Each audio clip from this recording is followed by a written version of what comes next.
भर डेली दौड़ना, मानसिक टेंशन लगा रहता है कि तारीख है, जाना है, पैसे व्यवस्था करना है। किस तरीके से एक आम आदमी प्रशासन की चक्की में पीस पीस करके अपने पैरों में पहने जाने वाले जूते और चप्पल को घिस घिस करके इस दुनिया से अलविदा हो जाता है, यह अपने आप में एक बहुत बड़ा विमर्श का विषय है। जो पैसे और रसूख वाले लोग हैं वो कहीं ना कहीं दौड़ भाग करके अपना काम तो करा लेते हैं, पिट जाता है एक आम आदमी। हमारे साथ पिपराइच थाना क्षेत्र में आने वाला एक गांव है, उसी गांव से ये आए हुए हैं और आप देख सकते हैं बुजुर्ग व्यक्ति हैं और लगातार वर्ष 2014 से परिक्रमा कर रहे हैं एसडीएम से लेकर के डीएम और एसपी, एसएसपी, डीआईजी, एडीजी तक। आइए हम लोग जानते हैं कि क्या मामला, क्यों घूम रहे हैं।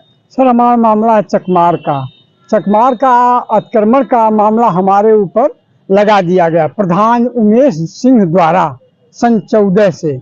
वर्ष 2014 में ग्राम प्रधान जो थे उमेश सिंह, उन्होंने आपके ऊपर, पत्नी थी देख रेख वही करते थे। अच्छा, तो उन्होंने आपके ऊपर चकमार अतिक्रमण का लगाया 133 करवा दिए हमारे ऊपर पैसे के बल पर। हाँ, तो उसके बाद हमने तभी से चक्कर लगाना शुरू कर दिए कि मतलब हमारे ऊपर से अड़चना हो जाए। सारे कागजात रिकॉर्ड हम लोग दिखाते रहे।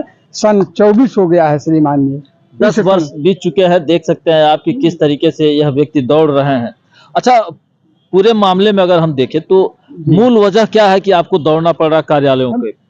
यहाँ तक कि कार्यालय के दौड़ना पड़ रहा इसलिए कानगो लेखपाल तक हमारे कागज अधिकारियों के पास से आते हैं, वहां से दब जाते हैं।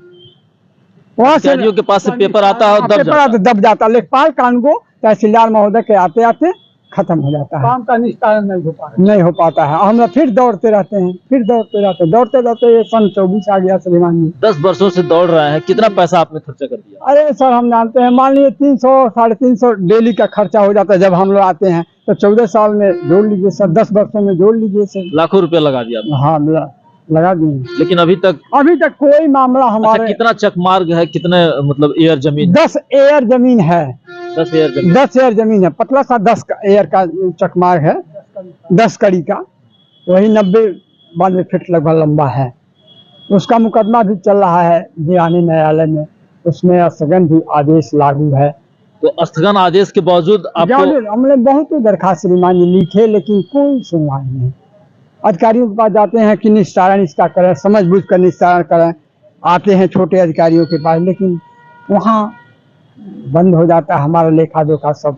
आज फिर डीएम ऑफिस आए हुए हैं। जी, डीएम तो क्या आज लगता है कि न्याय मिल जाएगा? नहीं सर, हम तो एडीएम राजस्व विभाग को सौंपे हैं, कहे ठीक तो दिए तो हैं, लेकिन महोदय ने कहा कि ठीक है आप अपने ऑफिस में जाइए, कागज हमारे रख लिए, जो हमारा एप्लीकेशन था वो कहे ठीक है कार्रवाई होगी। उस दिन 12 तारीख को भी आए थे, तो उन्होंने कहा कि ठीक है, लिखे भी।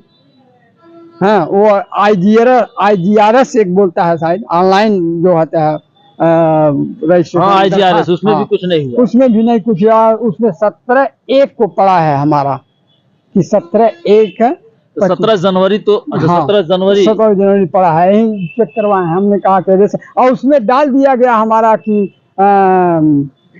दवा के बारे में, इलाज के संबंध में हमने आया और कहा कि ये साल इलाज के संबंध में डाल दिया गया है। तो वो कहे कि नहीं, आपका दरखास्त जो है उसी पर कार्रवाई होगी, इससे थोड़ी गलती हो गई है जो कंप्यूटर चलाते होंगे उनसे, लेकिन ये मामला उसी पर राजस्व विभाग के मामले। लगता है कि ये जो व्यक्ति कार्यालयों में काम कर रहे हैं, भांग खा करके सुबह सुबह चले आते हैं, कि एक व्यक्ति कहाँ से भटकता हुआ समय पैसा सब खर्चा कर रहा है, और ये लोग एक लाइन कह के निकल जाते हैं कि लगता है गलती हो गई हमसे, क्या काम करना है, क्या कैसे करना है, इसका कोई माई बाप नहीं दिख रहा है। क्या चाहते हैं? हम चाहते हैं हमारे मामले का निस्तारण हो। 133 का जो हमारे ऊपर उलझना लगाया गया, लाहना लगाया गया है कि अम्बरीश विश्वकर्मा ने या लालू विश्वकर्मा, हमारे फिर स्वर्गीय हो गए हैं हमारे पिताजी, कि मर गए हैं हमारे पिताजी, और हमारे ऊपर उलझना है। हम चाहते हैं कि मामले का निस्तारण सही ढंग से हो जाए। हमें क्या लेना देना है चकमार चले या न चला, हमारा खेत जो है हमारा कम भी है। लेखपाल महोदय, तहसीलदार महोदय, कानून महोदय रिपोर्ट भी लगाई, हमने उस फाइल को निकलवा कर रखे भी हैं। अच्छा, अगर इतना दौड़ने के बाद भी अगर आपकी सुनवाई कार्रवाई नहीं हुई, जी भाजपा के शासन में लोग कह रहे हैं कि बहुत जनता खुश है, जी थाने चौकियों से लेकर के और राजस्व विभाग तक सारा काम A to Z हो रहा है। जी सर। आप कह रहे हैं हम दौड़ रहे हैं, हाँ सर, हम तो दौड़े रहे हैं। देखिए सर, भाजपा के काम से खुश नहीं है अब बाबा के राज में अब देखिए ऐसा जब हो रहा, बाबा इतना कड़ाई कर रहे हैं माननीय मुख्यमंत्री आदित्यनाथ महोदय जी, लेकिन फिर भी यहाँ कोई कार्रवाई नहीं। जनता त्राई त्राई मची हुई है, परेशान हुए रहा। हम भी खुद हम 14 से परेशान हैं। कभी कभी मुख्यमंत्री दरबार लगाते हैं, वहाँ जी, गए थे? 3 बार हम गए थे, तीनों बार से वहाँ से कागज आए, उसका रिपोर्ट निकाले हैं, रिपोर्ट कोई कार्रवाई नहीं। लेखपाल महोदय, कांग्रेस महोदय के पास जाते जाते लखनऊ में हम फोन के 10 लगता है कि अधिकारी ही खुद मुख्यमंत्री के आदेश को नहीं मानते। नहीं मान रहे श्रीमान जी। ऐसा है? हाँ, तभी ना नहीं, हमारे मामले का अब तक 14 से श्रीमान जी निस्तारण हो गया होता, हम स्वतंत्र रहते।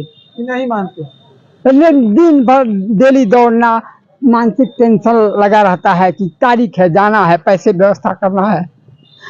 चलिए, मैं समझ सकता हूँ। अब क्या करेंगे, अंतिम विकल्प में क्या करेंगे? अंतिम विकल्प हम तो SDM महोदय के पास आएंगे और वहीं जलेंगे और कहेंगे कि श्रीमान जी हमारे मामले का निस्तारण नहीं हुआ तो मैं यहीं मरूंगा।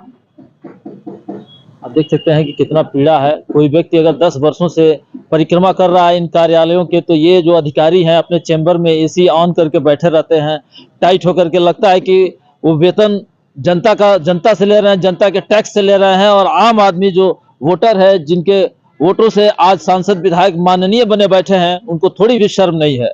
मैं चैनल के माध्यम से चाहूंगा कि जो भी जिम्मेदार इसको देख रहे हैं, तत्काल संज्ञान लेकर के कोई ठोस कार्रवाई करे, ताकि इस बुजुर्ग व्यक्ति को ये जो कार्यालयों की परिक्रमा कर रहा है उससे बच जाए। खबर कैसी लगी इस संदर्भ में अपनी राय जरूर दें। धन्यवाद।